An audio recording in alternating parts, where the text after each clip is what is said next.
ಎಲ್ಲರಿಗೂ ನಮಸ್ಕಾರ. ನನ್ನ ಚಾನೆಲ್ಗೆ ಮತ್ತೊಮ್ಮೆ ನಿಮಗೆಲ್ಲ ಸ್ವಾಗತ. ಇವತ್ತು ಒಂದು ಕಥೆಯೊಂದಿಗೆ ನಿಮ್ಮ ಎದುರಿಗೆ ನಿಂತಿದ್ದೇನೆ. ಸ್ವಾತಂತ್ರ್ಯ ಅನ್ನುವಂತಹ ಕಥೆ.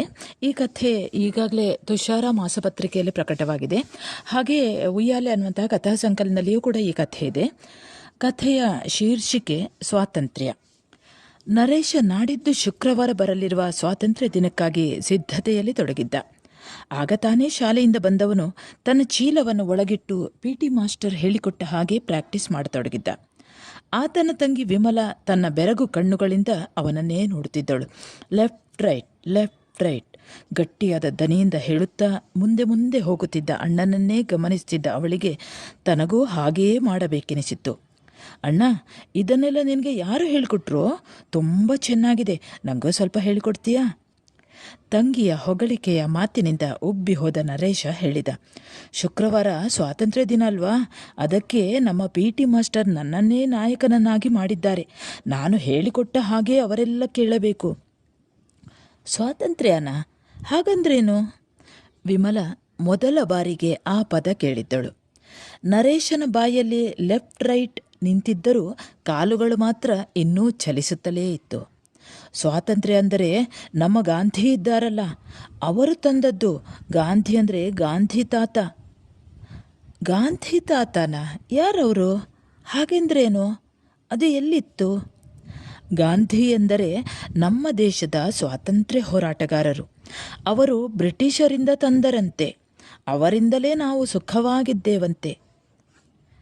ನರೇಶನ ಪುಟ್ಟ ಬಾಯಿ ಉತ್ಸಾಹದಿಂದ ಹೇಳುತ್ತಿದ್ದರೆ ಕಣ್ಣುಗಳಲ್ಲಿ ಬೋಳು ತಲೆಯ ಉರುಟು ಕನ್ನಡಕ ಧರಿಸಿ ಊರುಗೋಲು ಹಿಡಿದ ಮಹಾತ್ಮ ಗಾಂಧಿಯವರ ಚಿತ್ರ ಉರುಟುರುಟಾಗಿ ತೇಲಿ ಬರುತ್ತಿತ್ತು. ಆದರದು ವಿಮಲನಿಗೆ ಎಷ್ಟು ಅರ್ಥ ಆಯಿತು. ಅದಿರಲಿ ಅಣ್ಣ, ನನಗೂ ಹೇಳಿಕೊಡ್ತೀಯಾ? ಸರಿ, ನಾನು ಹೇಳಿದ ಹಾಗೆ ಹೇಳಬೇಕು. ನೀನು ಹೇಳಿದ ಹಾಗೆ ಹೇಳ್ತೇನೆ. 4 ವರ್ಷದ ವಿಮಲ ತನ್ನ ಲಂಗ ಕೊಸರಿಕೊಂಡಳು. Left right, left right. ನಿಲ್ಲು ನಿಲ್ಲು, ನಿನ್ನ ಮೂಗಲ್ಲಿದ್ದ ಸಿಂಬಳ ಒರೆಸ್ಕೊ ಎಂದ ನರೇಶ ತಾನೇ ಆಕೆಯ ಮೂಗನ್ನು ಒರೆಸಿ ಕೈಯನ್ನು ಆಕೆಯ ಲಂಗಕ್ಕೆ ಒರೆಸಿದ. ಇಬ್ಬರು ಬಹಳ ಉತ್ಸಾಹದಿಂದಲೇ ಲೆಫ್ಟ್ ರೈಟ್ ಹೇಳುತ್ತಾ ಮನೆಗೆ ಒಂದು ಸುತ್ತು ಬಂದರು. ನಿಲ್ಲು ವಿಮ್ಮು, ಸಾಕಾಯಿತು, ಸ್ವಲ್ಪ ಕುಳಿತುಕೊಳ್ಳುವ ಬಾ. ಇಷ್ಟೇ ಅಲ್ಲ ವಿಮ್ಮು, ನಾನು ಹೇಳಿಕೊಟ್ಟ ಹಾಗೆ ನಮ್ಮ ತರಗತಿಯವರು ಹೇಳಬೇಕು ಎನ್ನುತ್ತಾ ಇಬ್ಬರು ಅಲ್ಲೇ ಜಗಲಿಯಲ್ಲಿ ಕುಳಿತರು. ಹೌದಾ? ಏನಂತ ಹೇಳಬೇಕು? ಒಂದೇ ಮಾತರಂ, ಒಂದೇ ಮಾತರಂ. ನಾನು ಒಂದೇ ಹೇಳ್ತೇನೆ, ನೀನು ಮಾತರಂ ಹೇಳಬೇಕು, ಆಯ್ತಾ? ಸರಿ. ಒಂದೇ ಮಾತರಂ. ನಾವೆಲ್ಲರೂ ಒಂದೇ, ನಾವೆಲ್ಲರೂ ಒಂದೇ. ಒಂದೇ ಅಲ್ಲ, ಸರಿಯಾಗಿ ನೀನು ನಾವೆಲ್ಲರೂ ಒಂದೇ ಅಂತ ಹೇಳಬೇಕು. ನಮ್ಮ ತಾಯಿ ಭಾರತ ಮಾತೆ, ನಮ್ಮ ತಾಯಿ. ಏ ಅಣ್ಣ, ಅಮ್ಮ ಬಂದ್ರ ಏನೋ, ನೋಡೋಣ ಬಾ. ಸರಿ ಎಂದ ನರೇಶ ವಿಮಲಳ ಕೈ ಹಿಡಿದುಕೊಂಡೇ ಒಳಬಂದ. ಅವರ ಅಮ್ಮ ಮಳೆಯಲ್ಲಿ ನೆನೆದಿದ್ದ ಕಟ್ಟಿಗೆ ತುಂಡನ್ನು ಉರಿಸಲು ಸೀಮೆ ಎಣ್ಣೆ ಸುರಿಯುತ್ತಿದ್ದಳು. ಇಬ್ಬರೂ ಓಡಿ ಹೋಗಿ ಆಕೆಯ ಬಳಿಯಲ್ಲಿ ಕುಳಿತರು. ಅಮ್ಮ ಅಮ್ಮ, ಇವತ್ತು ಅಣ್ಣ ಹೊಸ ಆಟ ಕಲಿಸಿದ. ಅದು ಆಟ ಅಲ್ಲಮ್ಮ, ನಾಡಿದ್ದು ಸ್ವಾತಂತ್ರ್ಯ ದಿನಾಚರಣೆ ಅಲ್ವಾ, ನಮ್ಮ ಪಿಟಿ ಮಾಸ್ಟರ್ ಹೇಳಿಕೊಟ್ಟದ್ದಮ್ಮ. ಏನಂತ ಪುಟ್ಟ? ಅಮ್ಮ, ನಾನು ಹೇಳ್ತೀನಿ. ಲೆಫ್ಟ್ ರೈಟ್, ಲೆಫ್ಟ್ ರೈಟ್, ಒಂದೇ ಮಾತರಂ. ನಾವೆಲ್ಲರೂ ಒಂದೇ, ನಮ್ಮ ತಾಯಿ ಭಾರತ ಮಾತೆ. Left right, left right. ಒಂದೇ ಸಮನೆ ಪಟ ಪಟ ಹೇಳಿದ ಮಗಳನ್ನು ನೋಡಿ ಇಬ್ಬರಿಗೂ ನಗು ತಡೆಯಲಾಗಲಿಲ್ಲ. ನಗುತ್ತಲೇ ನರೇಶ ಹೇಳಿದ. ಅಮ್ಮ, ಇದನ್ನೆಲ್ಲ ನಾನೇ ಗಟ್ಟಿಯಾಗಿ ಹೇಳಬೇಕು. ನಮ್ಮ ಕ್ಲಾಸಿನವರೆಲ್ಲರೂ ನಾನು ಹೇಳಿದ ಹಾಗೆಯೇ ಹೇಳಬೇಕು.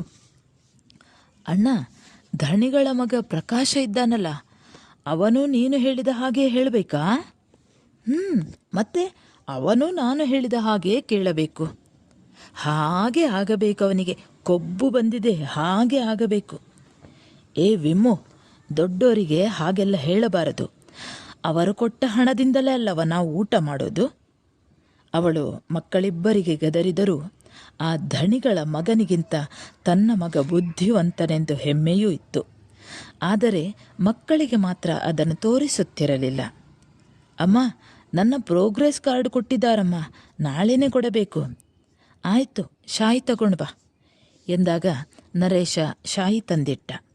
ಆಕೆ ತನ್ನ ಹೆಬ್ಬೆರಳಿನಿಂದ ಹೆಬ್ಬೆಟ್ಟು ಒತ್ತಿದಳು.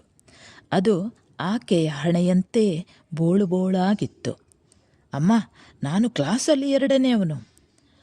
ಹೌದಾ? ಮೊದಲನೆಯವರು ಯಾರು? ಅದಾ, ಭಟ್ರ ಮಗಳ ಆಶಾ. ಮತ್ತೆ ಪ್ರಕಾಶ? ಕೂಡಲೇ ವಿಮಲ ಕೇಳಿದಳು. ಓ ಅವನಾ, ಅವ ಲಾಸ್ಟಿಂದ ಫಸ್ಟ್. ಹಾಗೆ ಆಗಬೇಕು ಅವನಿಗೆ ಕೊಬ್ಬು ಬಂದಿದೆ. ವಿಮಲ ಎದ್ದು ಕುಣಿಯತೊಡಗಿದಳು. ಅವಳಿಗೆ ತನ್ನ ಅಣ್ಣ ಪ್ರಕಾಶನಿಗಿಂತಲೂ 1 ಕೈ ಹೆಚ್ಚಿಗೆ ಎಂದು ಗೌರವ. ಕುಣಿಯುತ್ತಿದ್ದ ಮಗಳನ್ನು ಎಳೆದು ಕುಳ್ಳಿರಿಸಿ, ನೋಡು ವಿಮ್ಮು, ದೊಡ್ಡವರಿಗೆಲ್ಲ ಹಾಗೆ ಹಾಸ್ಯ ಮಾಡಬಾರದು, ಗೊತ್ತಾಯ್ತಾ ಎಂದವಳೆ ಆರಿ ಹೋದ ಒಲೆಯನ್ನು ಮತ್ತೆ ಊದುವ ಪ್ರಯತ್ನ ಮಾಡತೊಡಗಿದಳು. ರಾತ್ರಿಯಾಯಿತು.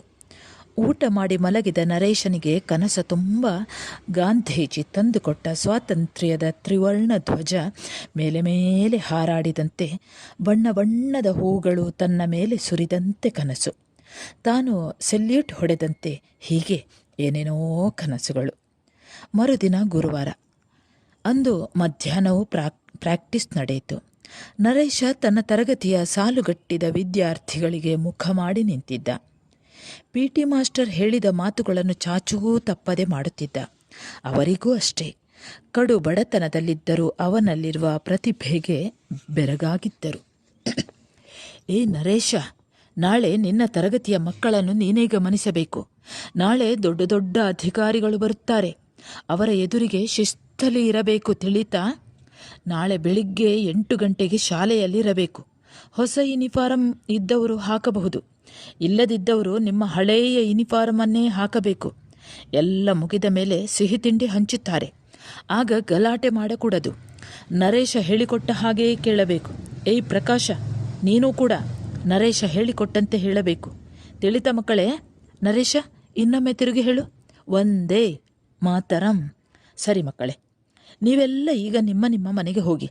ನಾಳೆ 8 ಗಂಟೆಗೆ ಹಾಜರಿರಬೇಕು, ತಿಳಿತ ಮಕ್ಕಳೇ? ತಿಳಿಯಿತು ಸಾರ್. ಎಲ್ಲರೂ ತರಗತಿಗೆ ಓಡಿ ತಮ್ಮ ತಮ್ಮ ಚೀಲಗಳನ್ನು ಹಿಡಿದುಕೊಂಡು ಮನೆಗೆ ಓಡಿದರು. ನರೇಶನೂ ಮನೆಗೆ ಹೊರಟ. ಏಯ್ ನರೇಶ, ದೊಡ್ಡ ಹೀರೋನ ಹಾಗೆ ಮೆರಿಬೇಡ, ಆಯ್ತಾ? ನರೇಶ ಮಾತನಾಡಲಿಲ್ಲ. ಆತನ ಕಣ್ಣುಗಳಲ್ಲಿ ನಾಳೆ ಧರಿಸಬಹುದಾದ ಯೂನಿಫಾರಂ ಮತ್ತು ನಾಳೆ ಅರಳಲಿರುವ ತ್ರಿವರ್ಣ ಧ್ವಜವೇ ಕಾಣುತ್ತಿತ್ತು. ನನ್ನ ಹತ್ತಿರ ಮಾತನಾಡದಷ್ಟು ಪೊಗರೇನು ನಿನಗೆ? ಅಪ್ಪನ ಹತ್ತಿರ ಹೇಳಿ ನಮ್ಮ ಜಾಗದಿಂದ ಓಡಿಸಬೇಕಾ? ನರೇಶ ಮಾತ್ರ ಯಾವುದಕ್ಕೂ ಉತ್ತರ ನೀಡದೆ ಅಲ್ಲಿಂದ ಓಡತೊಡಗಿದ. ಪ್ರಕಾಶನ ಯಾವ ಮಾತುಗಳು ಅವನ ಕಿವಿದೆರೆಯನ್ನು ಮುಟ್ಟುವ ಪ್ರಯತ್ನವನ್ನೂ ಮಾಡಲಿಲ್ಲ. ನಾಳೆಗೆ ಇರುವುದೊಂದೇ ಯೂನಿಫಾರಂ, ಅದನ್ನು ಒಗೆದು ಹಾಕಿ ನಾಳೆಗೆ ಹಾಕಬೇಕು. ಮನೆಗೆ ಬೇಗ ಹೋಗಬೇಕು. ಅದಕ್ಕಾಗಿ ಓಡತೊಡಗಿದ. ಪ್ರಕಾಶ ಅಲ್ಲೇ ಇದ್ದ ಕಲ್ಲನ್ನು ತೆಗೆದು ಗುರಿಯಿಟ್ಟ. ಆದರೆ ತಾಗಲು ನರೇಶ ಅಲ್ಲಿ ಇದ್ದರಲ್ಲವೇ. ಹಾಗೆ ಓಡುತ್ತಿದ್ದಂತೆ ದಾರಿಯಲ್ಲಿ ಸಿಕ್ಕಿದ ಪ್ರಕಾಶನ ಮನೆಯನ್ನೊಮ್ಮೆ ನೋಡಿದ. ಮನೆಯ ತೋಟದಲ್ಲಿ ತೆಂಗಿನ ಮರಕ್ಕೆ ಕಟ್ಟಿ ಹಾಕಿದ ಹಗ್ಗದಲ್ಲಿ ಪ್ರಕಾಶನ ಅವರೆಲ್ಲರ ಬಟ್ಟೆಗಳನ್ನು ಅಮ್ಮ ಒಗೆದು ಹಾಕಿದ್ದಳು. ಪ್ರಕಾಶನ ಹತ್ತಿರ ಎಷ್ಟೊಂದು ಬಟ್ಟೆಗಳಿವೆ, ಆದರೆ ತನ್ನ ಹತ್ತಿರ ಅದು ಕೂಡ ಪ್ರಕಾಶನ ಹಳೆಯ ಬಟ್ಟೆಗಳು. ನಾಳೆ ಹಾಕುವ ಯೂನಿಫಾರಂ ಕೂಡ ಆತನದ್ದೇ.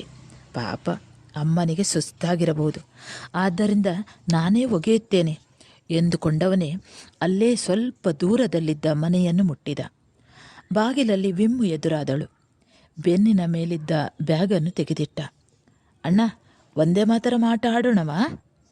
ಈಗ ಬೇಡ ವಿಮ್ಮು, ಈ ಅಂಗಿನ ಒಗೆದು ಆದ ಮೇಲೆ ಆಟ ಆಡೋಣ, ಆಯ್ತಾ? ವಿಮಲ ತಲೆ ಅಲ್ಲಾಡಿಸಿದಳು. ನರೇಶ ಅಲ್ಲೇ ಮೂಲೆಯಲ್ಲಿ ಸಾಬೂನು ತುಂಡನ್ನು ಎತ್ತಿಕೊಂಡು ಹೊರಬಂದು ಅಲ್ಲೇ ಇದ್ದ ಕಲ್ಲಿನ ಮೇಲೆ ನಾಳೆಯ ಸ್ವಾತಂತ್ರ್ಯ ದಿನಾಚರಣೆಗಾಗಿ ಹಾಕಬೇಕಾಗಿರುವ ಆ ನೀಲಿ ಬಿಳಿ ಬಣ್ಣದ ಸಮವಸ್ತ್ರವನ್ನು ಒಗೆಯತೊಡಗಿದ. ಜತೆಗೆ ಸಹಾಯಕ್ಕಾಗಿ ಆತನ ಪುಟ್ಟ ತಂಗಿ. ಎಷ್ಟೋ ಹೊತ್ತು ಒಗೆದ ನಂತರ ಬಿಳಿಯಾಯಿತು ಎಂದು ಸಮಾಧಾನ ಪಟ್ಟುಕೊಂಡರು. ಕೂಡಲೇ ಮಳೆಗಾಲದ ಬಲ ಕಳೆದುಕೊಂಡಿದ್ದ ಆ ಬಿಸಿಲಿನಲ್ಲಿ ಹರವಿದ. ತಿಳಿ ಮೋಡದ ನಡುವೆ ಸೂರ್ಯ ಪಶ್ಚಿಮದ ಕಡೆಗೆ ವಾಲುವುದೋ ಬೇಡವೋ ಎಂಬಂತೆ ಕಾಣುತ್ತಿದ್ದ. ಅಣ್ಣ, ನಿನ್ನ ಅಂಗಿ ಪ್ರಕಾಶನಿಗಿಂತ ಬಿಳಿಯಾಗಿದೆ. ಆತನ ಅಂಗಿ ಕೊಳಕು ಅಲ್ವಾ? ಆದರೆ ನರೇಶ ಮಾತ್ರ ಆಕೆಯ ಮಾತುಗಳಿಗೆ ಕಿವಿ ಕೊಡದೆ ಏನೋ ಅನುಮಾನ ಬಂದಂತಾಗಿ ಹಗ್ಗದಲ್ಲಿ ಹರವಿ ಹಾಕಿದ್ದ ಆ ಬಟ್ಟೆಯನ್ನೊಮ್ಮೆ ನೋಡಿದ. ಚಡ್ಡಿಯ ಹಿಂಭಾಗ ತನ್ನ ಗಡಸುತನವನ್ನು ಕಳೆದುಕೊಂಡಂತಿತ್ತು. ಮತ್ತೂ ಹತ್ತಿರದಿಂದ ನೋಡಿದ. ಹೌದು, ಹಿಂಭಾಗ ಹರಿದಿತ್ತು. ಏನು ಮಾಡುವುದು? ಲೆಫ್ಟ್ ರೈಟ್ ಹೇಳುವಾಗ ಚಡ್ಡಿ ಹರಿದು ಹೋದರೆ ಎಲ್ಲರ ಎದುರು, ಅದು ಪ್ರಕಾಶನ ಎದುರು ನಗೆಗೀಡಾಗುವುದೇ? ಅಣ್ಣ, ನಿಂಗೊಂದು ಗುಟ್ಟು ಹೇಳುತ್ತೇನೆ, ಇಲ್ಲಿ ಬಾ ಅಣ್ಣ. ಸುತ್ತ ಯಾರೂ ಇಲ್ಲದಿದ್ದರೂ ಆತನ ಕಿವಿಯ ಹತ್ತಿರ ಬಂದು ಹೇಳಿದಳು. ಅಣ್ಣ, ನಾಳೆ ನಿಮಗೆ ಸ್ವಾತಂತ್ರ್ಯ ಅಂತೆ ಅಲ್ವಾ? ಅದಕ್ಕೆ ಪ್ರಕಾಶನ ಪಪ್ಪ ನಿನ್ನೆ ಹೊಸ ಬಟ್ಟೆ ತಂದಿದ್ದಾರಣ್ಣ. ಅಮ್ಮ ಅದನ್ನು ಒಗೆದು ಇಸ್ತ್ರಿ ಹಾಕಿಕೊಟ್ಟಳು. ಅದು ಚಂದ ಉಂಟ ವಿಮ್ಮು? ನರೇಶ ಸಣ್ಣಗಿನ ದನಿಯಲ್ಲಿ ಕೇಳಿದ. ಹೌದಣ್ಣ, ನಾನೇ ನೋಡಿದೆ. ಆತ ತನ್ನ ಬಟ್ಟೆಯ ಕಡೆಗೊಮ್ಮೆ ನೋಡಿದ. ಆ ಬಿಳಿ ಶರ್ಟಿನ ತೋಳಿನ ಅಡಿಯಲ್ಲಿ ಪ್ರಕಾಶನ ಸರದಿಯಾದ ನಂತರ ನರೇಶನ ಸರದಿ ಎಂಬಂತೆ ಹಾಕಿ ಹಾಕಿ ಬೆವರಿನಿಂದ ಅಂಟು ಅಂಟಾಗಿ ನಸು ಹಳದಿ ಬಣ್ಣಕ್ಕೆ ತಿರುಗಿತ್ತು.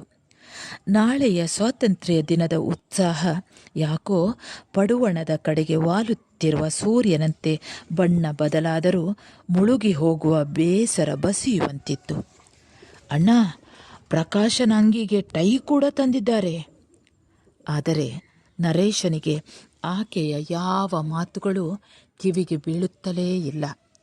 ನಾಳೆ ಹರಿದು ಹೋದ ಚಡ್ಡಿ ಮತ್ತು ಬಣ್ಣದ ಮಾಸಿದ ಅಂಗಿಯಲ್ಲಿ ವಿದ್ಯಾರ್ಥಿಗಳೆದುರಿಗೆ ಹೇಗೆ ನಿಲ್ಲಲಿ ಎಂಬ ಪ್ರಶ್ನೆಯೇ ದೊಡ್ಡದಾಗಿತ್ತು. ಅಲ್ಲೇ ಜಗಲಿಯಲ್ಲಿ ಕುಸಿದ ಅಣ್ಣನನ್ನು ವಿಮಲ ಬಲವಾಗಿ ಎಬ್ಬಿಸುತ್ತಿದ್ದಳು. ಆತನ ಮಾನಸಿಕ ತೊಳಲಾಟ ಆಕೆಗೆ ತಿಳಿಯುವುದಾದರೂ ಹೇಗೆ? ಅಷ್ಟು ಹೊತ್ತಿಗೆ ಅಮ್ಮ ಒಳಗಡಿ ಇರಿಸಿದ್ದಳು. ನರೇಶನ ಬಾಡಿದ ಮುಖ ನೋಡಿ ಕಾರಣ ಅರಿತಳು. ಕೆಲವೊಮ್ಮೆ ಧಣಿಗಳ ಮನೆಯಲ್ಲಿ, ಅದೂ ತನ್ನ ಪ್ರಾಯದ ಮಗನ ಬಟ್ಟೆ ಒಗೆಯುವಾಗ ಹರಿದ ಅಂಗಿ ಹಾಕಿದರೂ ಬೇಸರಿಸದ ನರೇಶನನ್ನು ಎಣಿಸಿ ಕರುಳು ಚುರುಕೆನಿಸಿತ್ತು. ಹೌದು, ಅದು ಪ್ರಕಾಶನ ಹಳೆಯ ಅಂಗಿ ಕೊಡುವಾಗಿನ ಅವರ ಮನಸ್ಥಿತಿಯನ್ನು ನೋಡಿ ಮುಜುಗರವಾಗುತ್ತಿತ್ತು. ಅಮ್ಮ, ನಾಳೆ ಹಾಕುವ ಚಡ್ಡಿ ಹರಿದು ಹೋಗಿದೆಯಮ್ಮ. ಯಾವತ್ತೂ ಅಳದ ನರೇಶ ಬಿಕ್ಕಿ ಬಿಕ್ಕಿ ಹೇಳಿದಾಗ ಆಕೆ ಒಣಗಲು ಹಾಕಿದ್ದ ಯೂನಿಫಾರ್ಮ್ ಕಡೆಗೊಮ್ಮೆ ನೋಡಿದಳು. ಹೊಲಿದರೆ ಹೇಗೆ ಎಂಬಂತೆ ಮುಟ್ಟಿ ನೋಡಿದಳು. ಆದರೆ ಯಾವುದೇ ಪ್ರಯೋಜನ ಇಲ್ಲ ಎಂಬುದು ಕೂಡ ಗೊತ್ತಾಯಿತು. ಅಮ್ಮ, ನಾಳೆಗೆ ಏನು ಮಾಡೋದಮ್ಮ?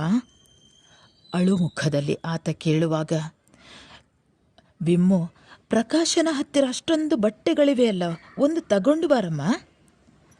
ಆದರೆ ಅವರು ಖಂಡಿತಕ್ಕೂ ಕೊಡುವವರಲ್ಲವೆಂದು ಆಕೆಯ ಇಷ್ಟು ವರ್ಷದ ಅನುಭವದಲ್ಲಿ ತಿಳಿದಿತ್ತು. ಅಲ್ಲದೆ ಹಾಗೆ ಕೇಳುವುದು ಕೂಡ ಸರಿಯಲ್ಲವೆಂಬುದನ್ನು ಅರಿತಿದ್ದಳು.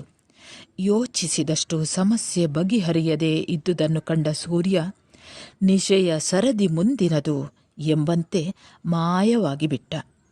ಸಂಕೋಚದ ಮುದ್ದೆಯಾಗಿದ್ದ ನರೇಶನ ಅಮ್ಮ ನಾಳೆಯ ಸ್ವಾತಂತ್ರ್ಯ ದಿನದ ನಾಯಕನಾದ ತನ್ನ ಮಗನಿಗಾಗಿ ಮತ್ತೆ ಧಣಿಗಳ ಮನೆಗೆ ನಡೆದುಕೊಂಡು ಹೋದಳು. ಕಥೆ ಕೇಳಿದ್ರಲ್ಲ, ಹೇಗಿತ್ತು? ಒಂದು ಲೈಕ್ ಕೊಟ್ಟು ಬಿಡಿ. ಹಾಗೆ ಸಬ್ಸ್ಕ್ರೈಬ್ ಮಾಡಿರದೇ ಇದ್ದಲ್ಲಿ ಸಬ್ಸ್ಕ್ರೈಬ್ ಮಾಡಿಕೊಂಡು ಬಿಡಿ. ಹಾಗೆ ಇನ್ನೊಂದು ಕಥೆಯೊಂದಿಗೆ ನಾಳೆ ಮತ್ತೆ ನಿಮ್ಮ ಎದುರಿಗೆ ಬರ್ತೇನೆ. ಅಲ್ಲಿಯವರೆಗೆ ನಮಸ್ಕಾರ.